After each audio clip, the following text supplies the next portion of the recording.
Hey Soul TV, this is Rocki, host of Rocki's Reality, the #1 podcast for unfiltered and unapologetic culture, entertainment, and relationships. Tap in live Thursdays, 7 to 8 p.m. Eastern Standard Time as I chat with some of the dopest artists, celebrities, influencers, entrepreneurs, and more.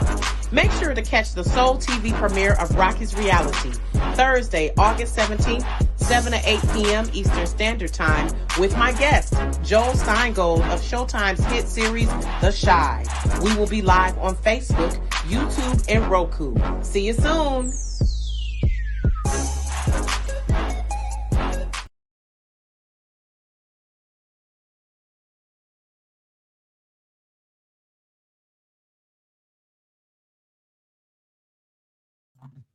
Welcome everyone to Rocki's Reality. So as we know in the pandemic, your mic is muted. So my mic was muted. Anywho, thank you all for tuning in to my Soul TV viewers, audience, and of course to my faithful Rocki's Reality viewers. Soul TV, you all will definitely get to know more about me, but just buckle your seatbelts, get ready for the #1 podcast for culture, entertainment, and relationships.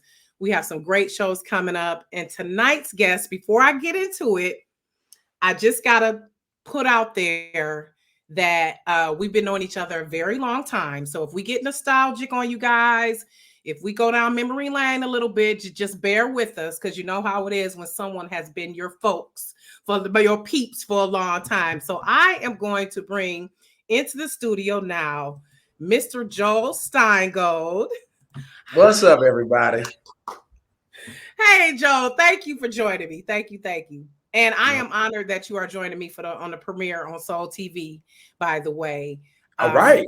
Yeah, Soul TV. Inaugural Negro episode. Okay. Listen, let's do it. And we unfiltered and unapologetic on here. So y'all can listen. Huh? We can cuss? Yes. Oh, good.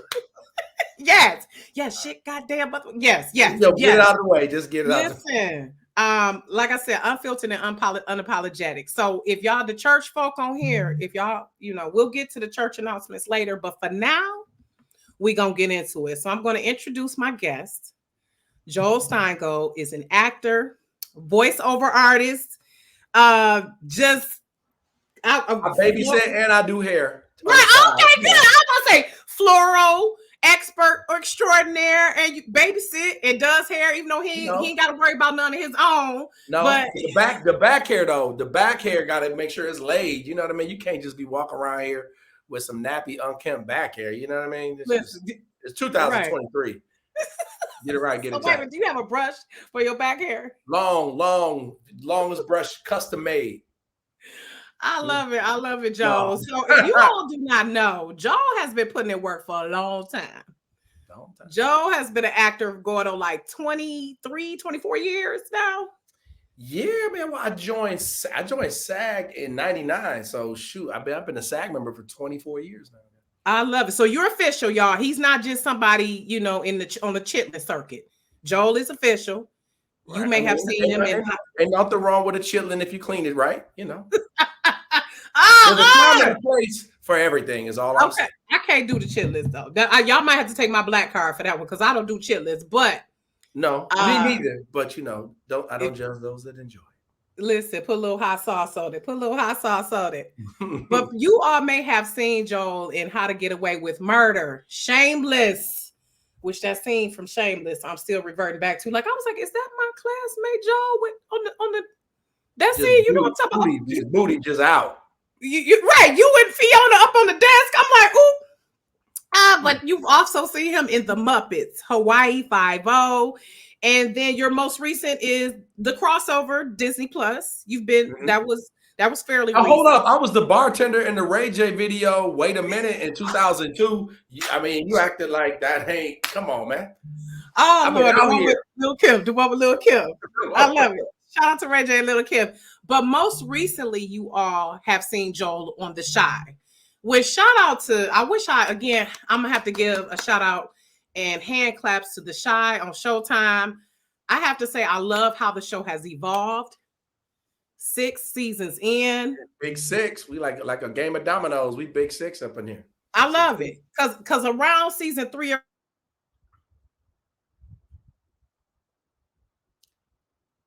don't know how I just went on mute again. Around season 3 or 4, I was like, okay, I don't know if I keep watching this, but that was around the season you joined, right? Yeah, I started season 3. They brought my character in season 3. Okay, and so Marcus St. John, who is a politician, because I call it he's politically motivated, but he likes to work behind the scenes. Yeah, he do a lot of stuff behind the scenes, behind the scenes. So I love how the show has evolved. Shout out to Lena Waithe, how she has just molded that show and just made it into something great, and even greater. How you are the characters as well, Joe. I love that. So I want to take a little trip down memory lane to when you first. Well, not when you first, but one of the first scenes that we saw from the show, because you're Gemma's dad. Gemma Daddy. Gemma's dad. Most people don't know my character's name. They just be like, that's Gemma Daddy. Yeah, because that's what I was thinking. I was like, "What is? Oh, it's Marcus St. John, right?" Yeah. So I had to refresh my memory too. Because Gemma, that little heifer. She's fat. Let me tell you, she ain't her parents. That they ain't from Detroit, because a Detroit parent would have whooped that ass. They would have. You know what I mean? That's the interesting thing about being an actor. There's like what your character will do, and then what you would do, and sometimes you have to separate yourself. You know what I mean? Yeah.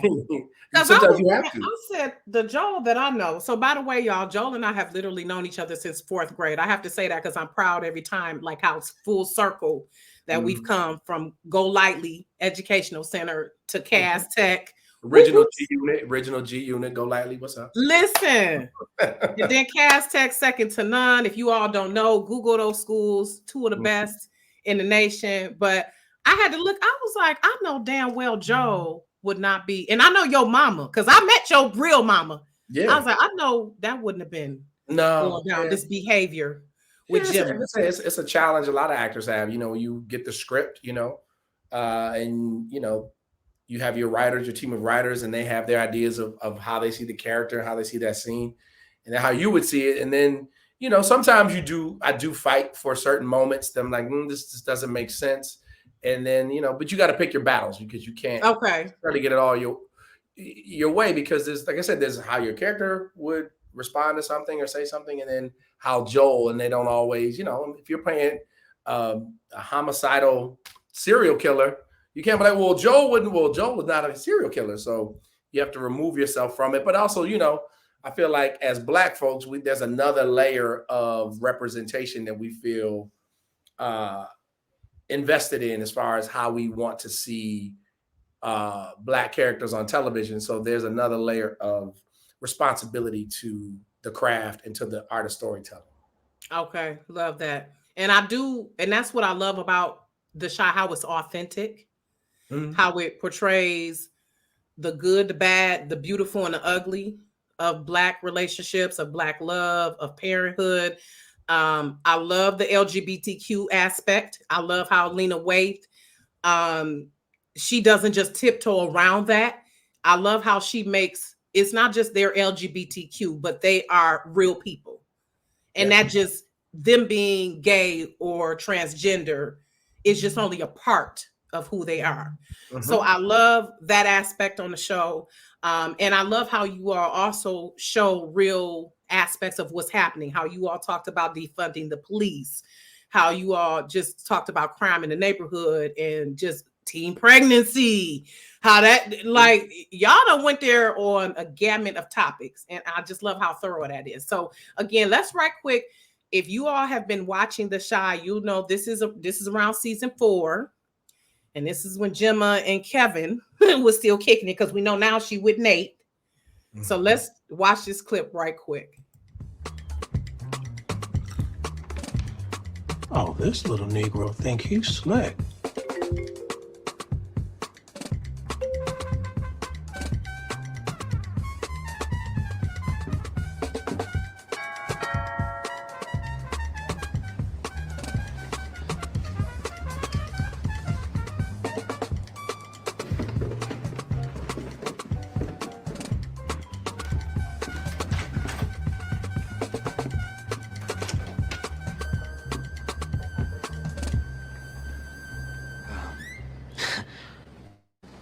Hey, Mr. St. John.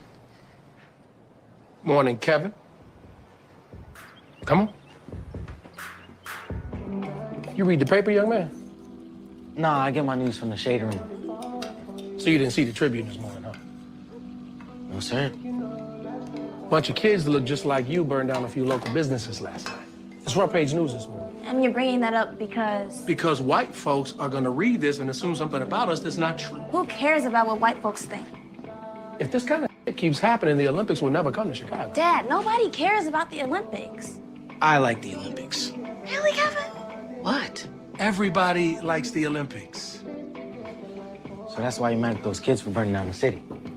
Nobody wants to come to a place where they don't feel safe. And who's supposed to make us feel safe? The police? Not all police are bad. Spoken like a true capitalist. Oh, that's right. Capitalism is the root of all evil. Well, I'll remember that the next time you want me to buy you a Chanel purse. No, you know.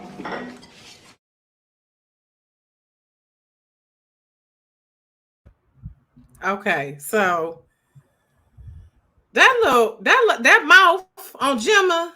Yeah, she's a little spicy.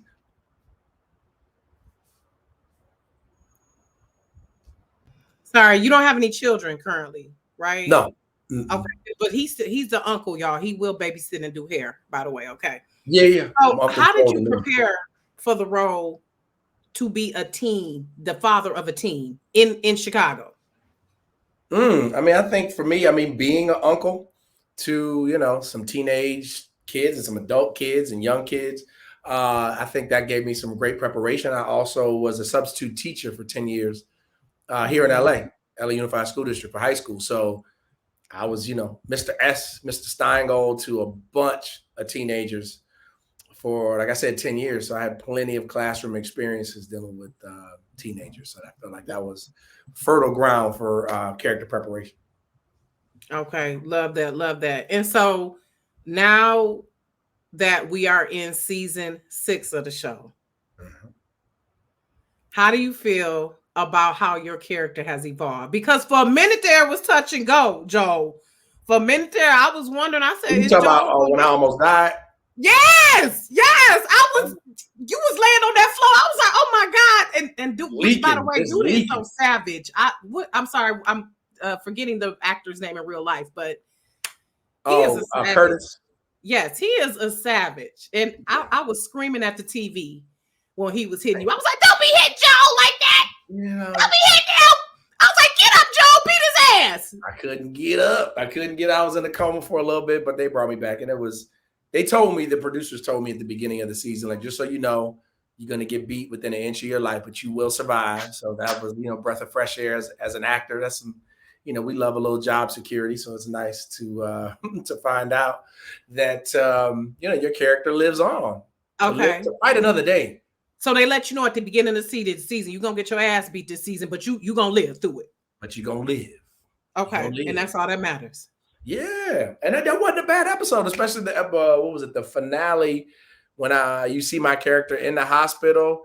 It was nice. I didn't have any lines that episode. It was great to show up to work and be like, so I'll just be a body in the hospital.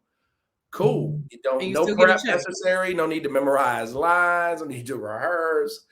So, it's not all bad when you're an actor and your character gets beat down and you get to be in an episode where you get to just lay down. Yeah, it's not. Yeah, that's not bad. You getting paid to, basically getting paid to just lay there and act. Yeah. So okay, now I want to fast forward to that was the clip we just saw. That was from season 4. Now we are in season 6. So what are your thoughts on how your character has evolved? Well, because now he's not messing with Duda no more. Not messing with Duda. Although, there's me as Joel personally hopes that there's some sort of retribution that happens eventually. You let somebody come in your house. He comes in my character's house, beats me with his cane. The tape is leaked to the police, and he's just out here walking around. Exactly, because if he was a D boy, that would have been handled. No diss to the Chicago gangsters, but that if he was a D, listen. So I hope to get some retribution. But so Duda and I, we don't deal with each other anymore. And as far as evolution, if you have watched episode one and episode 2 are out now, streaming on Paramount Plus and Showtime. So check it out. Episode 1, you are very, you were thrust. Yeah, we were stimulated. I got a little peek into the world of my new romantic relationship. So I finally have a love interest. This Is season. it a love or a lust interest? Well, you'll have to watch to find out if it is just a fling thing or if it's a real relationship. I can't give you all the tea right now, but you get to meet my romantic partner this season. So last season, season 5, most of Marcus's scenes were with Gemma, my daughter. It's pretty much just me and my daughter all season. Before that, it was me and my daughter and me and Duda working with him at the mayor's office. So now we get to see me and my daughter and me and my new love interest. So it's nice to step into the romantic and relationship lane on the show.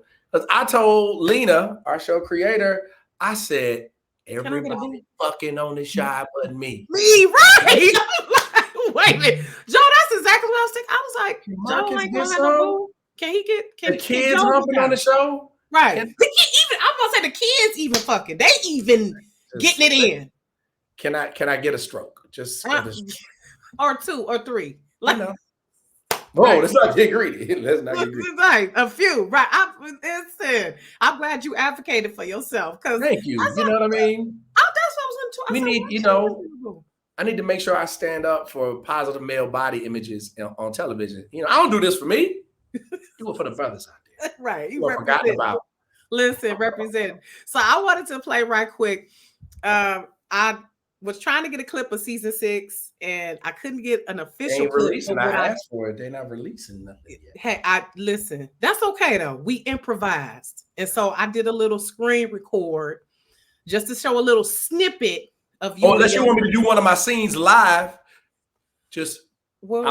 I'll be, hey Gemma, don't do. No, I'm not joking. I'm not. Listen, if you wanted to do, listen, do you the guest? These are jokes. I bet at it. But I'm gonna play this right quick. I got creative and I did a little screen record of a promo that Paramount Plus did. For y'all, right quick. Hacking the internets. This is modern technology at play. Marcus is on here for about 3 seconds, but this is like a quick little, and it's gonna loop a little bit because I want you all to kind of see. We ain't like hearing your air fryer in the background, like why you recording it like that, right? Okay. No, it's gonna be the sound from the show. Okay. I ain't gonna leave you. But it is gonna loop. It is gonna loop a little bit, but it ain't gonna be no background noise because it's screen recorded. So y'all go see Marcus's love. Or really love. You don't know. I don't really like her, so I'm gonna stop because let it play out. Her okay, because her character gives me. I don't trust her ass. What's the character's name? Wow, what you make me think? Tiara. See, you don't love her. You don't even know her name. We've been on strike. I had to look. But you know who? The actress's name is Nia. Look up. You said what? Actress's name is Nia. Okay, shout out to her. She her and Gemma do look a lot alike. A lot of people don't they? That is me and what my friends were saying. We was like, that was good casting because she looked like she could be Gemma mama, even though we know you and Gemma's mama are divorced, right? And you have full custody. So, or are we? No, you know what? I'm just dropping dirty seeds. Look at you. Tainted Monsanto seeds. See, okay, because I went back and watched the episode where you said that y'all was at the dinner table when you were trying to give her that cake, but maybe, but no, she's not. But I'm curious to find out more about our relationship because remember at this point we've only shot half the season. This season we have 16 episodes. We usually have 10. So Showtime ordered 16 episodes. We shot 8, then the strike happened. So we have 8 more to shoot. So there's a whole lot that's about to go on this season that I have no insight. So y'all gonna do like a break and then you're gonna resume? Yeah, a forced break because we were supposed to take a 2-week break, but then the strike happened. So right. Okay. So let's get into this clip right quick, you all. Ready for this? Exactly. Chill, bro. Get out my business. Next time, just say that so we don't gotta go back and forth. And you definitely need to be your own boss because you don't like taking orders from nobody. No, I just don't like taking orders from you. I think I'm gonna choose to be by myself on that note.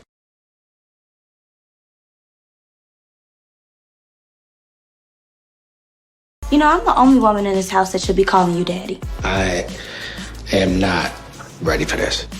Exactly. Chill, bro. Get out my business. Next time, just say that so we don't gotta go back and forth. And you definitely need to be your own boss because you don't like taking orders from nobody. No, I just don't like taking orders from you. I think I'm gonna choose to be by myself on that note. Okay, I just let it loop so that they could see the part where Gemma was like, "I'm the only one who should be calling you that."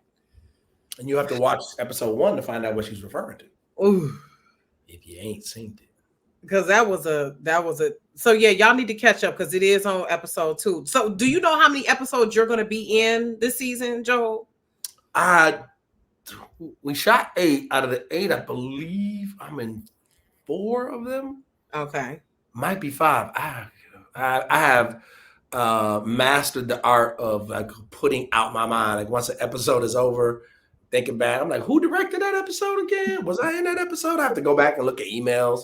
Because I mean, honestly, as an actor, it's like I'm always like trying to get that, next job and auditioning for other stuff. And fortunately, have other, shows that I'm on and doing voiceover work. So a lot of times I'm like, I just have to write down notes or just keep a record in my email. But I think I am in 4 of the 8 that we've shot so far. So we'll find out how many more I'm in. Because what happens as an actor, when I'm a recurring character on the show, so I'm not a series regular. I'm not like one of the main characters. So I'm what's called a recurring guest star. So they negotiate my contract at the beginning of the season, and then they always negotiate a certain minimum number of episodes that I'm in. So whatever the minimum is, so your agent negotiates that. Is that what happens? Like when you do your contract and all that? Okay. Yeah, and but I can always do more, right? But there's always a minimum set. Even if, let's just say for some reason they decided we're going to kill this character off at episode 3, but I'm guaranteed 6. You're guaranteed 6, so they got to pay you no matter what happens. So it's just basically a little bit of security as a performer. The beautiful thing is, I would say every season that I've been on The Chi, whatever they have guaranteed me, they've always given me more episodes. So I love it. Shout out to our writers, producers, and our showrunner, Justin. Okay. So at this point, what role does Lena Waithe play? Is she just executive producer still, or how does that? She's executive producer, of course, creator of the show. And, she still has her finger on the pulse. I would say more than just her finger on the pulse. She is guiding the blood flow. Yeah, because I saw some clips. It looks like she's very hands-on. She is. I mean, every table read, she has her hand in every script. At least, guiding the direction of the story. She is on with us for every table read. So she is very hands-on as far as the direction of the show, how the stories are told, which characters are developed and in which way. So she's very hands-on. I love that. So give us a little insight on what we can expect from season 6. I know you can't spill all the tea, but just can we get a little something, Joe, for old time's sake, since we are old friends? Can you just give a little something that we can expect besides Duda's stinking ass shenanigans? I'm so sick of him. He's the character. He's become the character on the show that you want to see him die. Like when he got shot, I really wanted him to die, but then he lived. He lived. Well, there's going to be a reverse episode where actually all the characters are white and we get to, I'm joking. Hey, you got to see the white Chicagoans and their so it's going to be Shameless. Right, exactly. Pretty much it's going to run an episode of Shameless. But I will say one thing that I am very proud of this season is the way that Black men show up for each other on the show, and that's all I can say. But it is a really beautiful way to see these characters. Number one, there's these characters get to meet each other that haven't met each other in previous seasons, because there's different storylines and sometimes the storylines don't intersect. So in the past, there are several characters who Marcus, my character, never interacts with, and we get to see a little bit more of that this season. Storylines crossing, and we get to see Black men support each other in a very healthy and unique way on television. So that's something I'm really surprised. I'm very, very proud of to be a part of. Yeah. I love that. And I do want to shout out, just take a brief moment to shout out to everyone who's watching. Dan the Man said, "What's up, Marcus?" Shout out to Carol, Dan the Man, Vanita, Ron, Janine, everyone watching. Really excited you guys are watching. Thank you so much for watching. I can't see who's watching, right? Only you can see who's watching. Yeah. I mean, unless you pull up the live or the live video, you might be able to see some of the I don't know if you can click where it says comments on your StreamYard. You should be able to click. There it is. Okay, I didn't know. Okay. There you go. But so I'm gonna, even you gave us a little tea, but okay, let's take that a little further. Dan was asking what makes season 6 different than the previous 5. I think the one thing that makes it the most different is, like I mentioned, that a lot of storylines start to cross. So characters get to meet each other and interact with each other that haven't interacted before. Because in the past, some certain characters have been like siloed, like their storyline has kind of been over here, and another group of characters is over here. And there's a lot more mixing of storylines going on this season. So that's one major change. Definitely a lot of mixing from season 5. Definitely not a lot of mixing. You was mixing it up for real though. You was mixing it up though. So I want to go back to what you said about men supporting each other, and I love to see that on screen. That's part of why I loved Queen Sugar, because in shows like that, how they show Black men vulnerable, they showed them being strong, they showed them being educated, and I love how on The Shy is showing Black men who are entrepreneurs. Who Marcus, he is still advocating for Black businesses. He still is. I like how you're still on that thing where, we got to support these Black businesses. And I liked the scene with Emmett and his dad, when his dad was trying to school him on some things. Now his character, I really love how he has matured and got his shit together. Yeah.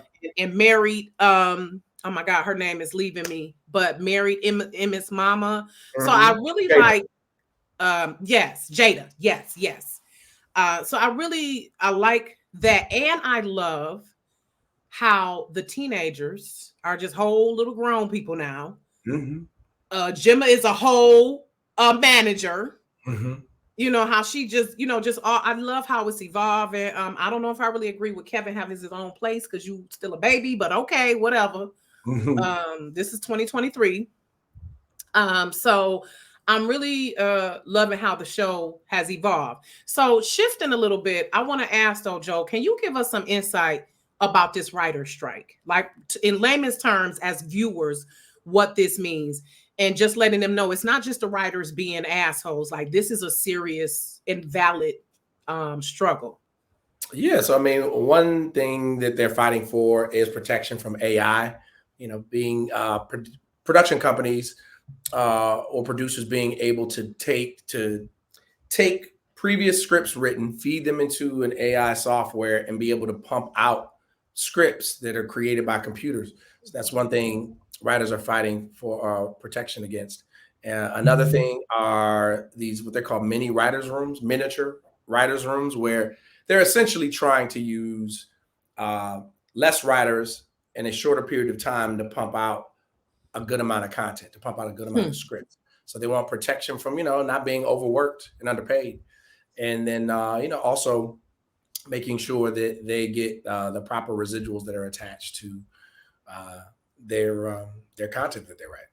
Right. And so can you give me like an example of, like, does a writer get paid per script? Do they have like a contract where they get a set amount, or how does that usually work with writers as far as them getting paid? Yeah, so typically writers get like a flat rate per season, and then they also get a flat rate when they write an episode. So oftentimes, in a writer's room, a writer will, each season may get like one show that they write. They're the head writer for that show. So they get a chunk of money for writing that. And then they get an overall paycheck for writing the entire season. Okay. Okay. So what are we looking at this fall then, Joel? What is the fall season? So wait a minute, The Chi is going to be going into the fall season, right? Because you said y'all got 8 more. Y'all got 16. We've aired 2, so we have 6 more that have already been shot and edited that will air. Episode 3 will air this Friday, and we won't start shooting the back 8, until the strike is over. So we don't know when that's going to be. So rumors are that the strike will be over by fall. So when it comes to new fall shows, unless they were already shot before the strike, you won't be seeing many new fall shows. So that means on streaming services too, right? Because this is not just network. People need to understand it's not just like network TV. Platforms. It's all platforms. Right. So you'll be lucky if these shows were already shot before the strike, then you're in good shape. Otherwise, you'll probably see reruns and or a lot of reality television. What's that? That'd be scripted too sometimes, but it's scripted, but not by writers who are in the guild. It's kind of scripted by producers who are like, oh, let's push the story in this direction, but it's not scripted like written out. You say this. Right. It's like, here are some scenarios that we want to try to create and make it seem like it's real. Okay. All right. Okay. So I'm gonna post this question. Thank you for the insight, because I get it, but I just want our viewers to understand that it's not just the writers. As a creative, that is often a struggle that we have, right? Where people are trying to use our talent and capitalize off our talent and pay the least, and then for them to make the most. Yeah. So, and you have to realize too that with streaming, a lot of television seasons have been cut down. Back in the day when you were watching network television series, it would be 23 episodes. Right. And now you see a lot of streaming series are, 8 episodes, 10 episodes. Right. Yeah. So you imagine as a writer, after you're done with that season, okay, that's 10 episodes. They're not making enough money to live for the entire year. So they have to go and get another job and work on a different show. So there are more jobs available, but then that's more jobs that you have to go out and fight for. So if you have a situation, like I mentioned, these miniature writing rooms where they're trying to overwork you and underpay you, that starts to become stressful, and it makes it hard to make a livable wage. Right. Exactly. So, okay, Dan the Man has another question. He says, did Marcus hire Zay as some type of undercover cop to take Duda out? We can only hope. Something going on with that character. Is Zay like the boy who shot? I think he's the one living with Papa and his family, right? I'm thinking. No, that's Mikey. Okay.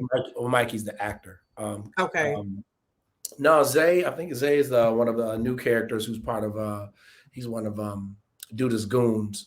But no, as far as I know, Marcus has no connection to that character. Okay. All right. Because we could only hope.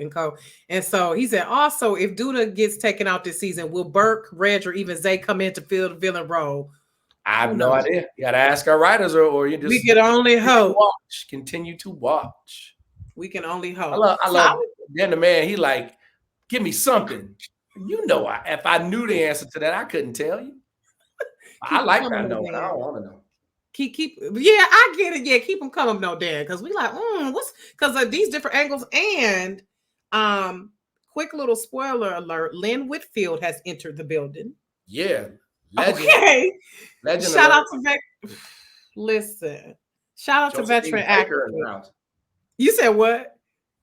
So we got Josephine Baker. She is Josephine Baker. That's what I remember. Listen, she played okay. I've only got to meet her once. We haven't had any scenes together, but we were checking in our hotel at the same time in Chicago. So I got to say what's up to her, give her flowers real quick.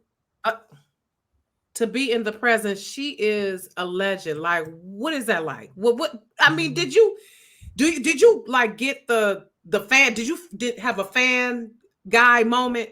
Like, I mean, I try to keep it cool, you know what I mean? But I was definitely, excited to meet her because, she's a legend in my mind. But, just wanted to give her flower and also keep it short. You never know. People coming from a long flight. They're not, I'm not trying to have a conversation. So just, basically I wanted to, if I would say this, it felt cool to be in a position where I could sort of welcome her to our cast because, when you're on the show for, a few seasons, you're part of that family, part of the fabric of the show. So it was nice to just walk up to her and say, I'm one of the cast members, just wanted to welcome you to our show. Happy to have you. So that's a beautiful position to be in, to be part of a family of a show and then welcome a legend. You know what I mean? Oh my goodness. Because when she came down them steps, I said, Lynn. And then I'm like, why does she always play like a sinister role? Like, I love her, but she always come with it's like she has this elegance, but then it's also like, ooh, we scared of her because she's Rob's mama, by the way. So I'm like, ooh. So, okay, I want to switch to the other things that you do because you are a magnificent voiceover actor, Joel. I'm trying to remember the recent campaign you had. Was it with the Detroit Pistons or it was that was a little while ago. I was the voice of Fox Sports for a while, and I got to do some stuff for the Pistons and Red Wings. So that was beautiful. To do anything related to my hometown, Detroit, is always a special thing. So I do a lot of different type of voiceover work. Right now, I'm the voice of Spectrum Cable. So you have a Spectrum Cable in your area, you probably hear my voice on those spots. I'm doing some voiceover work for Chevy for the last few weeks. It's a big campaign that they're putting together. And I've done stuff for McDonald's, Whataburger. I'm trying to remember all the stuff I've done. I've done video games, a little bit of animation, but and a whole lot of TV and radio spots, Mazda. I think that's the gist of it. You don't want to hear me just rattle off.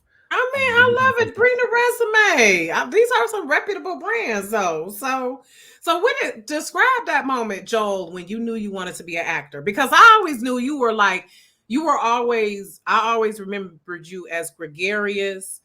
You were one of the few kids who didn't tease me in school, y'all. Because I was a fat girl in school. Huh? Because I was busy getting teased. Right, we was in that boat, right? I remember going on field trips, and then they're playing Dare in the back of the bus, and I remember some girl. They were like, "You playing?" She was like, "Is Joel playing?" And they were like, "No, he not playing." She was like, "All right, I'll play." I was like, "Damn, I'm right here. I can hear you." Right. So I get it. Okay. So but your question was when? Sorry, go ahead. Yeah, I get it. We share some of those similar experiences. Middle school was tough. It was tough. Mm-hmm. So, and I know, have you had a moment where it's like back then you ain't known me, now you all up on me? I know you've had that. A few, not a lot, but a few. Okay. So what was the moment? Because like I was saying, I always knew you were like gregarious and just like laughing and just a good guy. And I remember your mom's energy. She was just like such a sweet spirit. And she was one of those parents who would speak to the kids. She wouldn't just come with her nose up like I'm not speaking. She would just be like so engaged. And I just loved her spirit. So what was the moment for you that you knew you wanted to be an actor? It was two moments. It was 11 years old, taking my first acting class and just, feeling like I had a knack for adding emotion to text, adding emotion to the script. And I remember doing a play in elementary school at Go Lightly. In the lunchroom, I played like the garbage heap or something like that. And just being on stage and having people laugh at you or with you and engage a crowd just always felt very comfortable to me. Mm-hmm. You know what I mean? To be a part of telling a story that entertains people was something I felt like I wanted a part of. So talk about your journey a little bit, because we did talk about it, but to the new viewers, it was a struggle. You weren't an overnight success. You had some professors who pretty much said you shouldn't have been an actor. They kicked you out of the program. Like, kind of give a now that you know things are going well. I know you can look back on that and reflect. Yeah, there was a lot of adversity to deal with along my path as an actor. Out of high school, I went to a very competitive acting program, and they cut me after the second year. They cut quite a few students every year, but they told me that I wasn't cut out to be an actor and that I should consider something else. So, that was devastating, but I took some time off, did some soul searching, and re-enrolled at Wayne State and studied theater there and got to get a lot of stage experience and never looked back from that moment, and was fortunate enough to join Screen Actors Guild in my senior year at Wayne State. Moved to LA about a year and a half later. Thought I was going to be a star within 2 years, and then moved back to Detroit, run for mayor. That was the plan when I was like 23, and had a rude awakening. Did not become a star in 2 years. I am not a star now, but started waiting tables, was substitute teaching, and that lasted for about 14 years. And then I was fortunate the last, I would say 6 to 7 years to finally cobble together a career as a professional on camera and voiceover actor. So it was a lot of ups and downs. I would get acting jobs all along the way, but not enough to sustain myself financially. Mm-hmm. And Dan the man is like, we need to get you to voice one of the Transformers. That would be interesting, right? I mean, he need to be from Detroit. He need to be like a Cutlass. The Quavius from the east side. He a Cutlass. You know what I'm saying? I think so. Not the Cutlass. From the Negroidalon galaxy. Like, over on the east side of the galaxy. Listen. You know what I mean? I think we need to make that happen, Dan, man. I love it. And so Dan is also asking, if the writers and actors do strike a deal, how would that benefit the indie filmmakers trying to break in? I think it would, create a framework to make sure that actors and writers are treated and paid fairly. Yeah, need to, because there's a lot of great indie films out there. I have to say, really, from someone who has been watching movies since The Godfather, since those days, since Scarface days, I've recently, within the past, I say 5 to 6 years, indie filmmakers have really, I've seen some indie films that are way better than big Hollywood blockbuster films. Like, I always believe that creativity trumps cash. You have a fantastic story and you're fortunate enough to get a really good director of photography, and a cast, like, the sky's the limit. So, everything from something like Moonlight to, back in the day, Blair Witch Project, where somebody was like, how can we create the buzz around this independent project? Well, let's make it seem like it was found footage and that this really happened. And it was all shaky, like shot on a camcorder. And it became this huge success. So creativity always trumps cash. So I love that. Creativity always trumps cash. Indie films are more engaging and more interesting than a big studio film. Love it. And yes, indeed, Dan, he is a star on Rocki's Reality. He is a star to me. I mean, exactly. He is a star to us on this show. Oh, well, thank you. So for you, and again, shout out to everyone who was watching. So for you, Joel, what has been your favorite role thus far that you've played? My favorite role thus far.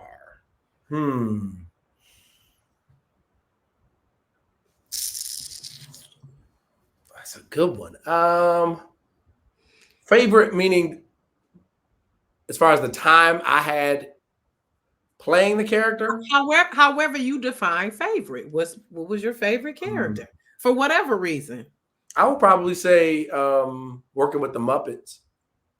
Okay, because that's classic, yeah. It's classic. I mean, it's like, our childhood, yeah. There was such a big part of my childhood, our childhood. And so to be there on set with the Muppets was probably one of the only times when I wasn't in a scene that I was still on set, just watching the puppeteers. So that was really special. Right. I love that. Okay. And so what has been your most challenging role? My most challenging role. There's a project. It hasn't come out. I don't think it's come out. It's called California Love. It was an indie that I shot, and I played a character who had some substance abuse issues. So that was probably the most challenging character. It was the father of the main character. Yeah, I don't. That's the thing about actors. That's the thing about filmmaking. Filmmaking isn't really a medium for actors. You know, as an actor, you have very little control over the editing process. You have very little control over how it's marketed, when it's released, how it's released. After you do your performance, there's so many elements to the process that are in other people's hands. And also, you know, and people don't share with you often, like, oh, just so you know, we're deciding to release this on this date versus this date or that. So you sometimes it's just left up to chance if you find out about a project's release or not. When it's a major project, like, you know, something like The Shy that's on a major network like Showtime or a major streaming platform like Showtime, of course, you have a much greater possibility of finding out information. But if it's an indie, it's a little tougher. So yeah, but to answer your question, it was a project called California Love. And so why was that? What made it challenging? To have to step into the shoes of a person who has a substance abuse problem, you know, you just have to go to some darker places as an actor. Yeah, I can imagine. So wait a minute, I want to go back to where you said television isn't really, I forgot the verbiage you said, but it's not really a vehicle for actors. Filmmaking and television isn't really a vehicle for actors. It's not a medium for actors. It's a medium more for like writers. Stage would be? Because you have complete control over what performance the audience sees. You know, there's no safety net. You're out there, you know, once the curtain opens, the show is going. And it doesn't stop until the curtain falls. Nobody's editing your lines. Right. No. Okay. And so like I would say, you know, we do multiple takes in television and film. So let's say you like, take 2. I was feeling it. I was locked in. That was my best take. But the directors is like, no, actually I like take 4. You're like, well, but that isn't a conversation that you're going to have. You don't know which take they're going to pick once they get into, you know, the editing process. And then do you rewatch it? Like, do you rewatch it? Sometimes do you, like, as you watched season, I mean, do you rewatch it like, damn, I wish I would have did that different, or I wish they would have. Sometimes, yeah. Most actors feel like we could have always done it better. Right. So yeah, when I watch it at home, I would say typically I watch every episode of The Shy or episode I do about 2 times. The first time to kind of just watch the whole episode, and then the second time to kind of just pick apart my performance and see what I could have done differently or better. So is there a role you would not play, Joel? Yeah, I would. I know some actors are like, I'm not going to play a gay role. I'm not going to play a murderer. I won't play, you know, a preacher. You know, they have like certain actors that say, I'm not going to play a certain role. That's just to get, you know, they might have a certain principle or. My thing is I don't want to play a role of a character that I would say denigrates the opinion of Black folks. I don't want to do anything that is going to be embarrassing to my race. You know what I mean? So that's pretty much a line I won't cross. If I feel like this is coonery or anything close to that, I'm not interested. I'm not interested in characters that are, you know, 2-dimensional or are very stereotypical. I'm like, there's plenty of projects already out like that. So go watch that. Right. And again, shout out to everyone who's watching. Hey, one of our fellow GEC people, Joseph Patrick, checking in. Hey, in the house. What's up, Joseph? Thank you for tapping in. And shout out to Tamika Renee for tapping in. Really appreciate all of you watching. Love it. So, Joe, I got to get a little personal because somebody was asking me. They was like, do he got a girlfriend? I'm like, I don't know. I don't know if he got a boo. I'm going to ask. So, inquiring minds want to know. The ladies want to know, Joe, because you know, especially that first episode. Yeah. You know, the ladies was like, oh, Marcus St. John. Oh, so my girl was like, girl, you gonna have he was putting it down on that first episode. I said, yes. I said, yeah. No rings and things, bruh. No rings and things. I mean, is it a girlfriend? Are we dating? Are we no rings and things, bruh? Okay. Okay. So I guess they say if you're not married, you're single. So I guess that means I'm single. Right? Okay. All right, y'all. So y'all, that's listen, shoot your shot, jump in his DM or whatever. Pew, pew, pew. You know, just listen. And what was so as a single man, Joe, how do you feel about that? Women shooting a shot at you. Are you open to that? A woman shooting her shot at you? Or I guess the way she shoots it? Absolutely. I mean, my thing is you only live once. I mean, take a shot. Why not? What's the worst that can happen? You do it with class, you do it with grace. What's the worst that can happen? Mm-hmm. Every loss is a lesson, right? Mm. If it was a loss, if it didn't go the way. You dropping some zingers. You dropping talent will always trump cash. Every loss is a lesson. I love that. So I want to get into your bucket list as we wrapping things up. This hour done sped by for me. I hope it's sped by for you and the viewers because we've been chatting. Bucket list. So bucket list role is what's the role that in your dream you like? That's my dream role.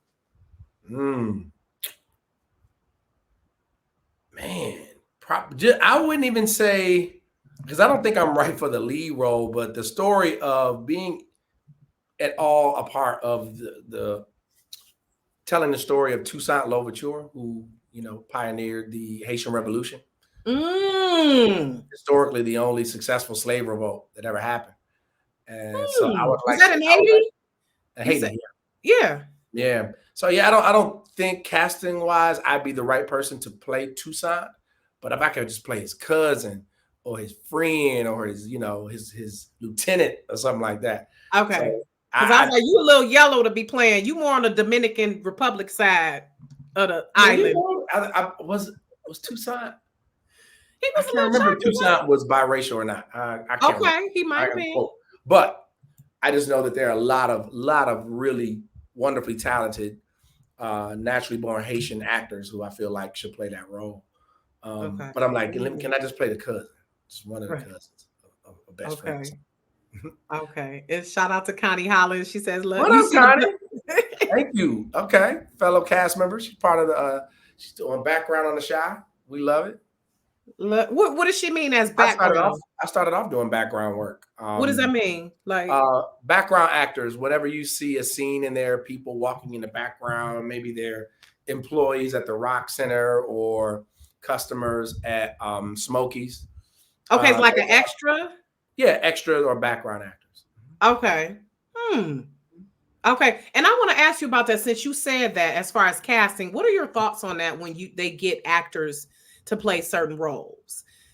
When they get like a British actor to play an American role or an American role to play a British, like what are your thoughts on it? Because it's a lot of talk especially like when a person does not look like the character they're playing, it's like this whole big hoopla about it. So can you get some insight on that? Like, because I wonder that too, like, why did they pick someone who looks more like the person or what, I mean, sometimes I feel like it can be a huge challenge to find someone who looks like the person and can execute when it comes to the acting part of it. I feel like, to me, the most important thing is to lean more towards acting than looks. I feel like you should find somebody who can, physically pretty much embody that person. But I think more of the emphasis should be on the voice and the acting performance. Like that one he's actor who played Elvis in the most recent Elvis movie. I forget the name of it. I mean,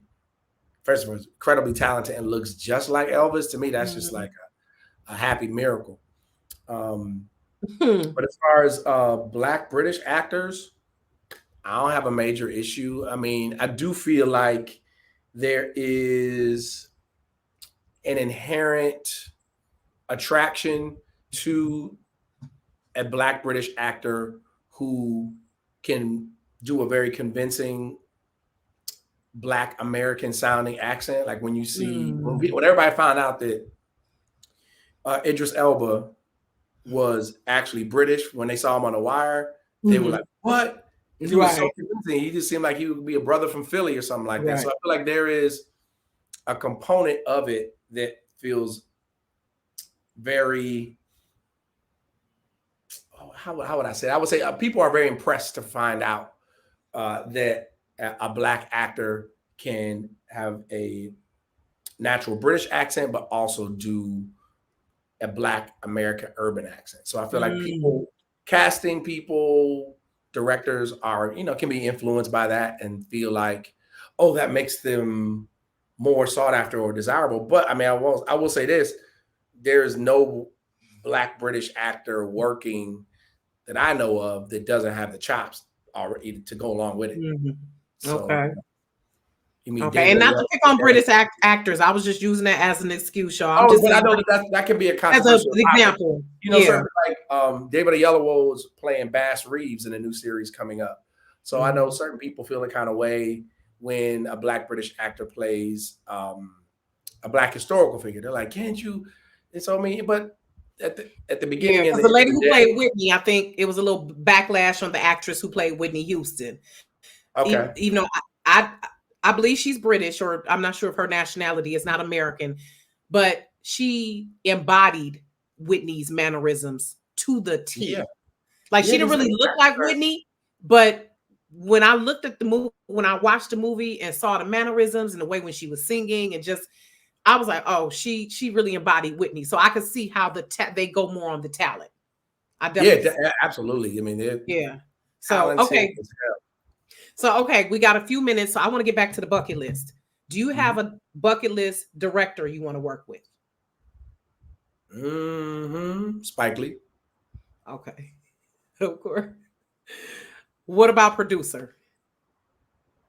Reginald Hudlin. Ooh. I was rewatching Boomerang last night. Reginald Hudlin produced Boomerang. Yeah, he's produced a lot of that's a good impactful Black movies and television shows.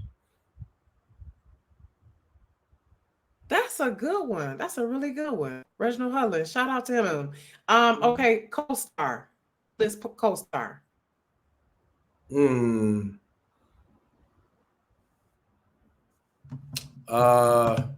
Jeffrey Wright. Ooh. We could be brothers, right? Ooh. Yeah. Y'all both light-skinned to this, so. But he is a stellar actor, though. Yeah, he's phenomenal. He is a stellar actor. I really, he is phenomenal. I love it. We sat next to each other on a flight about 2 weeks ago, and I was just like, just trying to play it cool. You know what I mean? But I had to let him know how dope he was as an actor. Right, for sure. I'm sure. Okay, so tell us what you got coming up, Joel, and then tell us where people can find you on social media. You can find me on social media at Joel Steingold. I'm on. I think I'm on. Yeah, I'm on Facebook too, but Instagram is what I mainly use at Joel. Okay, and that's JoelDamany Steingold. NY. Yeah, okay. I probably should have put that in my name on this. And what is coming up next is finishing shooting the season 6 of The Chi. You can also watch me on The Crossover on Disney Plus right now. No, what is that about, right quick? It's based on a book by Kwame Alexander. Okay. New York Times best-selling young adult novel, and it's about a Black family that is, dealing with some healthcare challenges, a coming-of-age story as well. And the series takes place in New Orleans. So there's some really cool Black historical elements to the story as well. Love it. Okay. So we got to wrap up. I really appreciate you, Joel. And you have Crossover up now. And then what else is next for you? We finishing up The Chi. Please, Lord, let the strike be over. I can't audition for anything because nothing's being written. So it's just some voiceover work coming up. Okay. All right. Well, thank you, Joe. I just want to give you your flowers. Thank you for your time. I appreciate you coming on. Thank you to everyone watching Soul TV. We will see you next week. Next week's guest will be Anthony and Dr. LaToya Thompson from Love and Marriage Detroit. So y'all tune in. Speaking of reality shows, make sure y'all binge watch that one because it's plenty of a lot of craziness with that. So, Joe, any last words you want to leave with our viewers? Man, live life without regrets. If you're in a relationship that you can't stand, you're in a job you can't stand, move in a direction that feels more fueled by your purpose and your passions. Ooh, I feel like you're talking to me. Uh-oh. Wait, we all get the same 24 hours. Listen, yes, touche. And just right quick, what is one tip you would give an aspiring actor? I would find a movie that you love and look online to find the shooting script and watch that movie while going through the script to see the choices that actors make, to see the choices that the director made, the editor made, the camera person made, to get an idea how stories are built and put together. Interesting. Study the craft, hone your craft. Yeah. Okay. All right. Okay. Well, thank you again, Joe. Thank you for everyone watching. And Joe, good luck to you. You always welcome back here on Rocki's Reality. I look forward to what you're doing next. And I'm going to have to check out The Crossover. Please do. Well, and definitely make sure The Chi is Fridays on Showtime and Paramount Plus. Yeah. What time? Oh, it's available to stream on Fridays. It actually airs on Showtime on Sunday. Oh, Sunday. I'm sorry, my bad. Sunday. I should know what time, but I always stream it, so I don't know what time it comes on. It's around like 9-ish, I want to say. I think 9 sounds about right. Right. Not everybody. I feel like everybody's streaming. But right, exactly. You never watch. I don't watch anything live when it's on anymore. Really, it's like I'm watching it afterwards. So, but okay, Joe. Thank you so much, and thank you to everyone for watching. And we will see you next week on Rocki's Reality, 7 to 8 p.m. Eastern Standard Time. Thanks again, Joe. Take care.